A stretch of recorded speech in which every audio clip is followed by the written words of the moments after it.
രാഹുൽ ഗാന്ധിയുടെ നേതൃത്വത്തിൽ നടക്കുന്ന വോട്ടർ അധികാർ യാത്ര അദ്ദേഹം 2024 പൊതു തിരഞ്ഞെടുപ്പിന് മുമ്പ് നടത്തിയ ഭാരത് ജോഡോ യാത്ര പോലെയല്ല എന്നും ജനാധിപത്യ രീതിയിൽ അധികാരത്തിൽ വരാൻ കഴിയില്ലെന്ന് മനസ്സിലാക്കിയ രാഹുൽ ഗാന്ധിയെ ബംഗ്ലാദേശ് മോഡൽ കലാപത്തിന് വിദേശ ശക്തികൾ ഒരുക്കുകയാണോ എന്ന സംശയങ്ങളാണ് ഇപ്പോൾ ഉയരുന്നത്.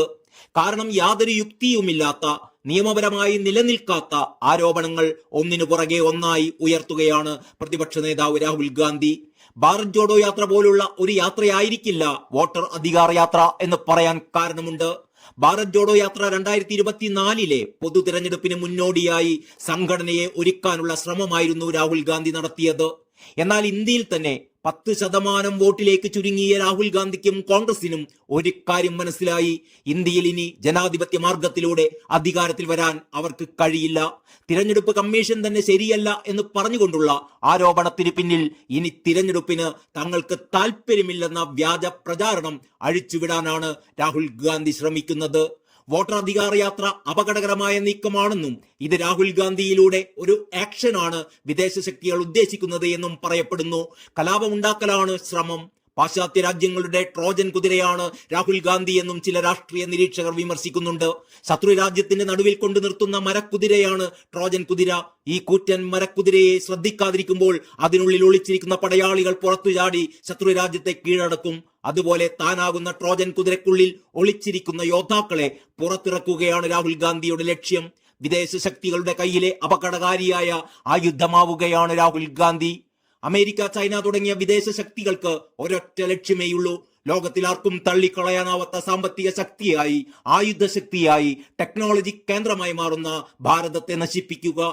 മോദി സർക്കാരിനെയും ആ സർക്കാരിന്റെ കീഴിലുള്ള തിരഞ്ഞെടുപ്പ് കമ്മീഷൻ ഉൾപ്പെടെയുള്ള സംവിധാനങ്ങൾ ശരിയായി പ്രവർത്തിക്കുന്നില്ല, പക്ഷപാതപരമായി പ്രവർത്തിക്കുന്നു എന്നൊക്കെയുള്ള നുണക്കഥകൾ പറഞ്ഞു പരത്തുകയാണ് രാഹുൽ ഗാന്ധിയും കൂട്ടരും. പിന്നീട് ആ സർക്കാരിനെ വീഴ്ത്താനുള്ള കലാപമുണ്ടാക്കാൻ ശേഷിയുള്ള ശക്തികളെ രാജ്യത്തിനുള്ളിൽ നിന്നും സമാഹരിക്കുക. പുറത്തുനിന്ന് ആയുധവും പണവും വിദേശ ശക്തികൾ നൽകും. വിദേശ പത്രങ്ങളിൽ ഇന്ത്യക്കെതിരെയും മോദിക്കെതിരെയുമുള്ള വ്യാജമായ പ്രചാരണം ശക്തമായി കൊണ്ടിരിക്കുന്നു. ഇത് രാഹുൽ ഗാന്ധിക്ക് വേണ്ടിയുള്ള കളമൊരുക്കലാണെന്നും പറയുന്നു. ബംഗ്ലാദേശിൽ എന്താണ് സംഭവിച്ചത് എന്ന് നമുക്കൊക്കെ അറിയാം. പൊതു തിരഞ്ഞെടുപ്പിൽ 60% ഭൂരിപക്ഷം നേടി അധികാരത്തിൽ വന്ന സർക്കാരാണ് ഷെയ്ഖ് ഹസീനയുടേത്. പക്ഷെ ജനങ്ങൾക്കിടയിലും സൈന്യത്തിനിടയിലും ഷെയ്ഖ് ഹസീനയെ കുറിച്ച് വ്യാജമായ പല കഥകളും പ്രചരിപ്പിച്ചു. ഇതുവഴി ആദ്യം വിദ്യാർത്ഥികളെ കയ്യിലെടുത്തു, അവർക്ക് പണം നൽകി കലാപത്തിന് പ്രേരിപ്പിച്ചു. വിദ്യാർത്ഥികൾക്ക് പിന്നാലെ യുവാക്കളും പ്രതിപക്ഷ പാർട്ടികളും തെരുവിലിറങ്ങുന്ന വിദ്യാർത്ഥികൾക്ക് പട്ടാളം കൂടി പിന്തുണ നൽകിയതോടെയാണ് ഷെയ്ഖ് ഹസീന വീണത്. വോട്ടെടുപ്പിലൂടെ ജനാധിപത്യ മാർഗത്തിലൂടെ അധികാരത്തിൽ വന്ന സർക്കാർ അവിടെ താഴെ വീണു. ഇതോടെ വിദേശ ശക്തികളുടെ ബിനാമികളായി പ്രവർത്തിക്കുന്നവർ രാജ്യത്തലവന്മാരാകും. പാശ്ചാത്യ ശക്തികൾ പാവ സർക്കാരിനെ അവരോധിച്ച ശേഷം ആ രാജ്യത്തെ സാമ്പത്തിക നിയന്ത്രണം പിടിച്ചെടുക്കും. ആ രാജ്യത്തിന്റെ നയങ്ങൾ അവർ രൂപീകരിക്കും. കഴിഞ്ഞ ഏതാനും വർഷങ്ങൾക്കുള്ളിൽ ഏകദേശം 25ഓളം രാജ്യങ്ങൾ പാശ്ചാത്യ ശക്തികൾ ഇത്തരത്തിൽ അട്ടിമറികൾ നടത്തി.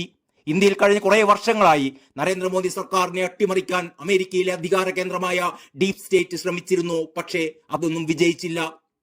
അതിന് പ്രധാന കാരണം നരേന്ദ്രമോദിയുടെ ജനപ്രീതിയും സർക്കാരിന്റെ ജനത്തിന് അനുകൂലമായ പ്രവർത്തനങ്ങളുമായിരുന്നു. രാഹുൽ ഗാന്ധിയുടെയും പ്രതിപക്ഷങ്ങളുടെയും വിദേശ മാധ്യമങ്ങളുടെയും ഒട്ടേറെ നുണപ്രചാരണങ്ങൾ ഇന്ത്യയിൽ പൊളിഞ്ഞു വീണിരുന്നു. ഭാരതത്തിനെതിരെയും ഇതാണോ നടക്കാൻ പോകുന്നത് എന്നാണ് സംശയിക്കപ്പെടേണ്ടത്. രാഹുൽ ഗാന്ധിയുടെ 1300 കിലോമീറ്റർ ദൂരത്തിലുള്ള വോട്ടർ അധികാർ യാത്ര ഇത്തരം രാഷ്ട്രീയ അട്ടിമറിക്കുള്ള കളമൊരുക്കലാണ് എന്ന് രാഷ്ട്രീയ നിരീക്ഷകർ ചൂണ്ടിക്കാട്ടുന്നു. ജോർജ് സോറോസിന്റെ ഫണ്ട് വാങ്ങി ഇന്ത്യയിൽ പ്രവർത്തിക്കുന്ന ആയിരക്കണക്കിന് NGO-കൾ രാഹുൽ ഗാന്ധിയുടെ യാത്രയിലെ നുണകൾ സത്യങ്ങളാക്കി പ്രചരിപ്പിക്കുമെന്നുറപ്പാണ്. ഉത്തർപ്രദേശിൽ പോലും കോൺഗ്രസിന്റെ വോട്ട് ബേസ് 6% മുതൽ 8% വരെയായി ചുരുങ്ങിയിരിക്കുകയാണ്. ദേശീയ തലത്തിൽ കോൺഗ്രസിന്റെ വോട്ടടിത്തറ 10% വരെ മാത്രമാണ്. ഇനി ജനാധിപത്യ മാർഗത്തിലൂടെ കോൺഗ്രസിന് അധികാരത്തിൽ വരാൻ ഒരിക്കലും സാധിക്കില്ല എന്ന് കോൺഗ്രസിനും ഇന്ത്യ മുന്നണിക്കും നന്നായിട്ടറിയാം. കലാപം സൃഷ്ടിക്കുക, ജനങ്ങൾക്കിടയിൽ സർക്കാരിന് മേൽ അവിശ്വാസം പ്രചരിപ്പിക്കുക, ഇതൊക്കെയാണ് വോട്ടർ അധികാർ യാത്രയിലൂടെ രാഹുൽ ഗാന്ധി നടപ്പാക്കാൻ പോകുന്നത്. ന്യൂനപക്ഷങ്ങൾ, മതപരിവർത്തന ലോബികൾ, ഖലിസ്ഥാൻവാദികൾ, കർഷകർ എന്ന പേരിൽ അറിയപ്പെടുന്ന കലാപ സംഘങ്ങൾ തുടങ്ങിയവരെ കലാപത്തിന് പ്രേരിപ്പിക്കുകയായിരിക്കും രാഹുൽ ഗാന്ധി ചെയ്യുക. മറ്റു പ്രതിപക്ഷ പാർട്ടികൾ അവരുടെ അണികളെയും കലാപം കൂട്ടാൻ പ്രേരിപ്പിക്കും. പക്ഷേ ഇതത്രത്തോളം വലിയൊരു സാമൂഹിക കലാപമാക്കി മാറ്റാൻ കഴിയുമെന്ന കാര്യം കണ്ടറിയണം. കാരണം അതിനു മാത്രം രാഹുൽ ഗാന്ധിയുടെയും കൂട്ടരുടെയും നുണകൾ വിശ്വസിക്കുന്നവർ എത്ര പേരുണ്ടാകും എന്നാണ് അറിയേണ്ടത്.